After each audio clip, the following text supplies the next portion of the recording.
Hey everybody, welcome to what is going to be the first of a video series that we are going to do, because when we were all sent home on the day on March 13th, we were at an incredibly exciting part of our book, Harry Potter and the Sorcerer's Stone. So I thought it would be really fun to be able to finish this book with you. So this is the first of a series of YouTube videos that you can watch whenever you want. You don't have to, but for those of you that were really excited because we left off at a really great spot of this book, we thought it would be fun to be able to finish them, and you can watch them on your own. There's no requirement to do it, but they will be here for you so we can finish Harry Potter and the Sorcerer's Stone together. What I'm going to do is, with all of the videos, I'll put up right on the screen for you pictures of the pages. So just because you don't have a book, it doesn't mean that you can't read along with me as I'm reading it to you, because the pages will be right there on the screen for you to look at. If you have your own copy of the book, feel free to press play and read along with it too.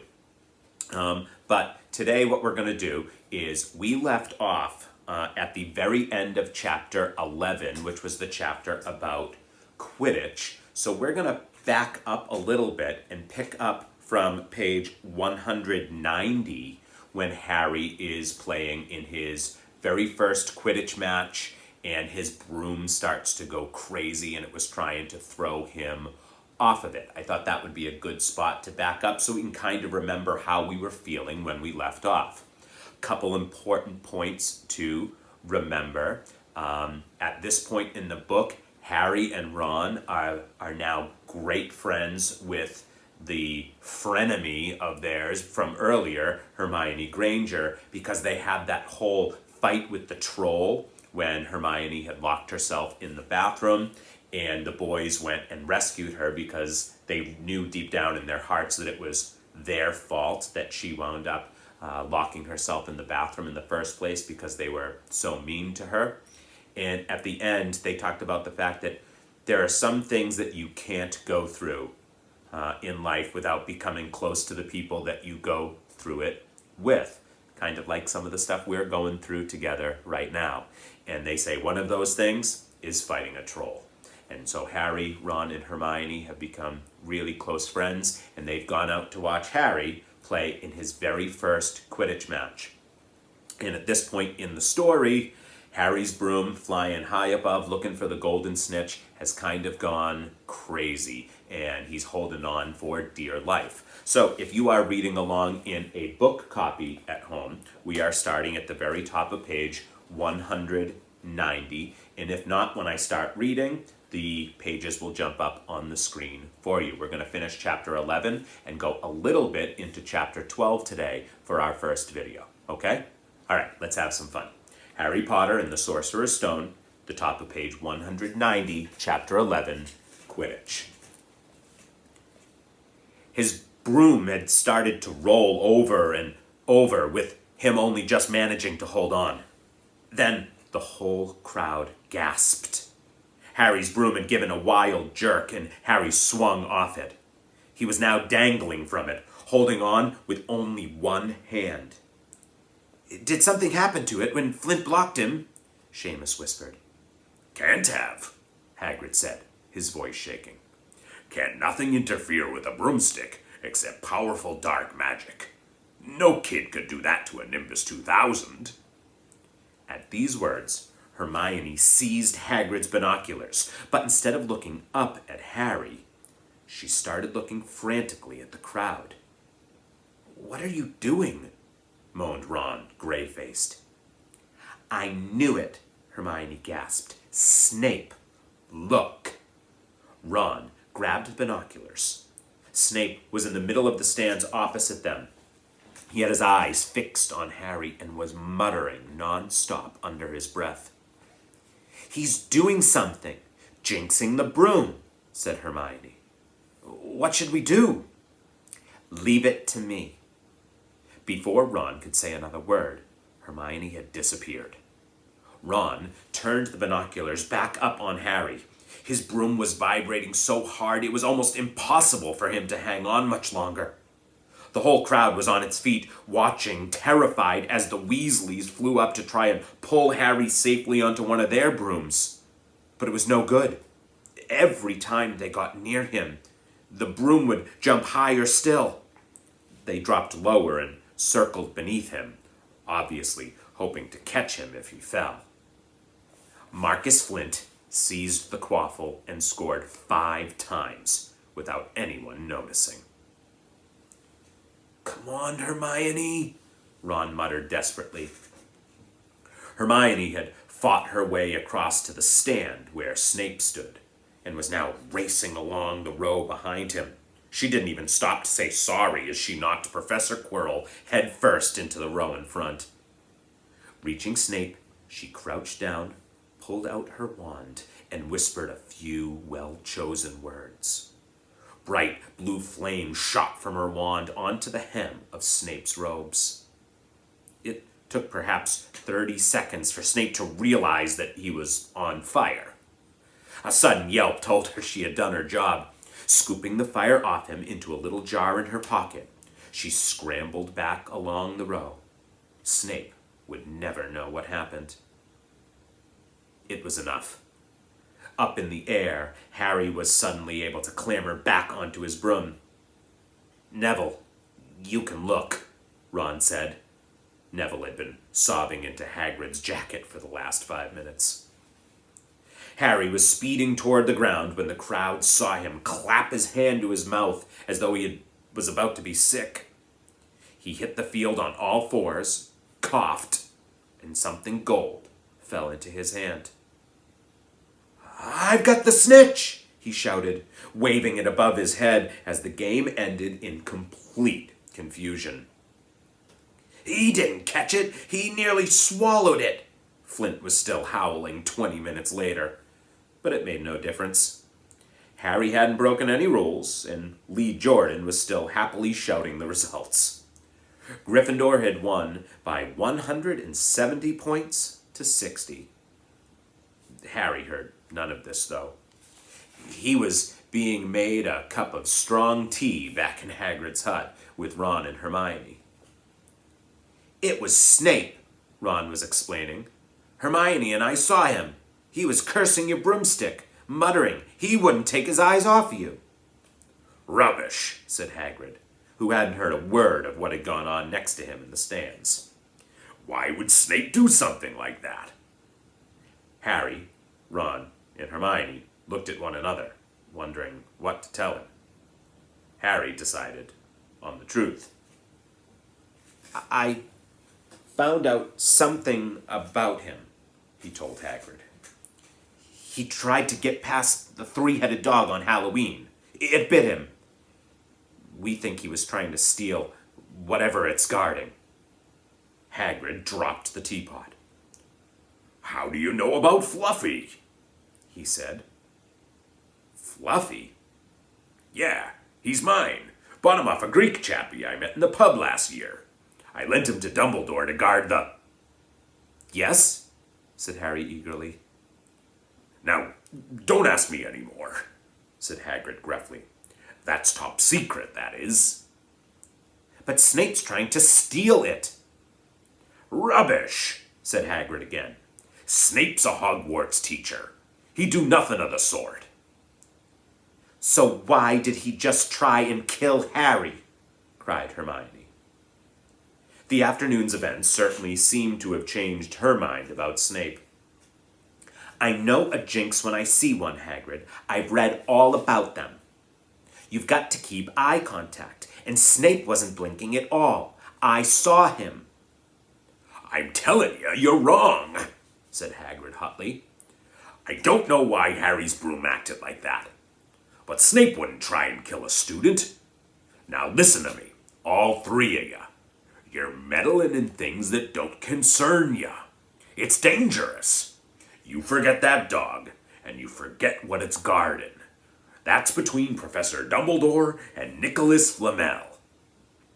"Aha!" said Harry. "So there's someone called Nicholas Flamel involved, is there?" Hagrid looked furious with himself. And that's the end of chapter 11. Chapter 12, The Mirror of Erised. Christmas was coming. One morning in mid-December, Hogwarts woke to find itself covered in several feet of snow. The lake froze solid, and the Weasley twins were punished for bewitching several snowballs so that they followed Quirrell around, bouncing off the back of his turban. The few owls that managed to battle their way through the stormy sky to deliver mail had to be nursed back to health by Hagrid before they could fly off again. No one could wait for the holidays to start.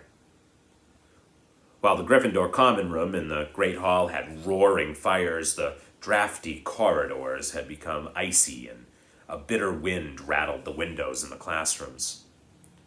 Worst of all were Professor Snape's classes down in the dungeons, where their breath rose and mist before them, and they kept as close as possible to their hot cauldrons.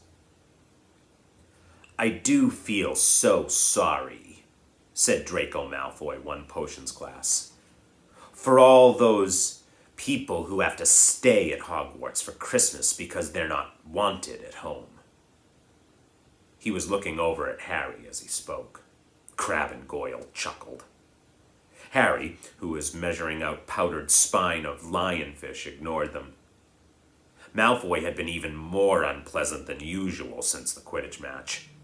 Disgusted that the Slytherins had lost, he had tried to get everyone laughing at how a wide-mouthed tree frog would be replacing Harry as Seeker next. Then he realized that nobody found this funny, because they were all so impressed at the way Harry had managed to stay on his bucking broomstick. So Malfoy, jealous and angry, had gone back to taunting Harry about having no proper family. It was true that Harry wasn't going back to Privet Drive for Christmas. Professor McGonagall had come around the week before, making a list of students who would be staying for the holidays, and Harry had signed up at once. He didn't feel sorry for himself at all. This would probably be the best Christmas he'd ever had. Ron and his brothers were staying too, because Mr. and Mrs. Weasley were going to Romania to visit Charlie.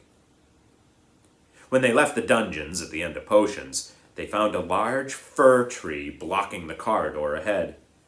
Two enormous feet sticking out at the bottom, and a loud puffing sound told them that Hagrid was behind it. "Hi, Hagrid. Want any help?" Ron asked, sticking his head through the branches. "Nah, I'm all right. Thanks, Ron." "Would you mind moving out of the way?" came Malfoy's cold drawl from behind them. "Are you trying to earn some extra money, Weasley? Hoping to be gamekeeper yourself when you leave Hogwarts, I suppose? That hut of Hagrid's must seem like a palace compared to what your family's used to." Ron dived at Malfoy just as Snape came up the stairs. "Weasley." Ron let go of the front of Malfoy's robes. "He was provoked, Professor Snape," said Hagrid, sticking his huge hairy face out from behind the tree. "Malfoy was insulting his family." "Be that as it may, fighting is against Hogwarts rules, Hagrid," said Snape silkily. 5 points from Gryffindor, Weasley. And be grateful it isn't more. Move along, all of you. Malfoy, Crabbe, and Goyle pushed roughly past the tree, scattering needles everywhere and smirking. "I'll get him," said Ron, grinding his teeth at Malfoy's back. "One of these days, I'll get him." "I hate them both," said Harry. "Malfoy and Snape." "Come on, cheer up. It's nearly Christmas," said Hagrid. "Tell you what, come with me and see the Great Hall. Looks a treat." So the three of them followed Hagrid and his tree off to the Great Hall, where Professor McGonagall and Professor Flitwick were busy with the Christmas decorations. "Ah, Hagrid, the last tree. Put it in the far corner, would you?" The hall looked spectacular. Festoons of holly and mistletoe hung all around the walls, and no less than 12 towering Christmas trees stood around the room, some sparkling with tiny icicles, some glittering with hundreds of candles. How many days you got left until your holidays? Hagrid asked. Just one, said Hermione. And that reminds me. Harry, Ron, we've got half an hour before lunch. We should be in the library. Oh, yeah, you're right, said Ron, tearing his eyes away from Professor Flitwick, who had golden bubbles blossoming out of his wand and was trailing them over the branches of the new tree. The library, said Hagrid, following them out of the hall. Just before the holidays. Bit keen, aren't you? Oh, we're not working, Harry told him brightly. Ever since you mentioned Nicholas Flamel, we've been trying to figure out who he is. You what? Hagrid looked shocked. Listen here. I've told you, drop it. It's nothing to you what that dog's guarding. We just want to know who Nicholas Flamel is, that's all, said Hermione. Unless you'd like to tell us and save us the trouble, Harry added. We must have been through hundreds of books already, and we can't find him anywhere. Just give us a hint. I know I've read his name somewhere. I'm not saying nothing, said Hagrid flatly. Just have to find out for ourselves then, said Ron. And they left Hagrid, looking disgruntled, and hurried off to the library. They had indeed been searching books for Flamel's name ever since Hagrid had let it slip, because how else were they going to find out what Snape was trying to steal? The trouble was, it was very hard to know where to begin, not knowing what Flamel might have done to get himself into a book. He wasn't in Great Wizards of the 20th Century, or Notable Magical Names of Our Times. He was missing, too, from Important Modern Magical Discoveries and a study of recent developments in wizardry. And then, of course, there was the sheer size of the library. Tens of thousands of books, thousands of shelves, hundreds of narrow rows. Hermione took out a list of subjects and titles she had decided to search, while Ron strode off down a row of books and started pulling them off the shelves at random. Harry wandered over to the restricted section. He had been wondering for a while if Flamel wasn't somewhere in there. Unfortunately, you needed a specially signed note from one of the teachers to look in any of the restricted books, and he knew he'd never get one. These were the books containing powerful, dark magic never taught at Hogwarts, and only read by older students studying advanced defense against the dark arts. What are you looking for, boy? Nothing, said Harry. Madame Pince, the librarian, brandished a feather duster at him. You'd better get out of here, then. Go on, out. Wishing he'd been a bit quicker at thinking up some story, Harry left the library. He, Ron, and Hermione had already agreed they'd better not ask Madame Pince where they could find Flamel. They were sure she'd be able to tell them, but they couldn't risk Snape hearing what they were up to. Harry waited outside in the corridor to see if the other two had found anything, but he wasn't very hopeful. They had been looking for 2 weeks after all, but as they had only odd moments between lessons, it wasn't surprising they'd found nothing. What they really needed was a nice long search without Madame Pince breathing down their necks. 5 minutes later, Ron and Hermione joined him, shaking their heads. They went off to lunch. You will keep looking while I'm away, won't you? Said Hermione. And send me an owl if you find anything. And you could ask your parents if they know who Flamel is, said Ron. It'd be safe to ask them. Very safe, as they're both dentists, said Hermione. And that's where we're going to pause for today. So next time we'll pick up from there and we'll chat a little bit at the beginning about what we just read. I hope you enjoyed it, and I'm looking forward to finishing the book with you guys. Have a great day. I'll talk to you soon. Bye.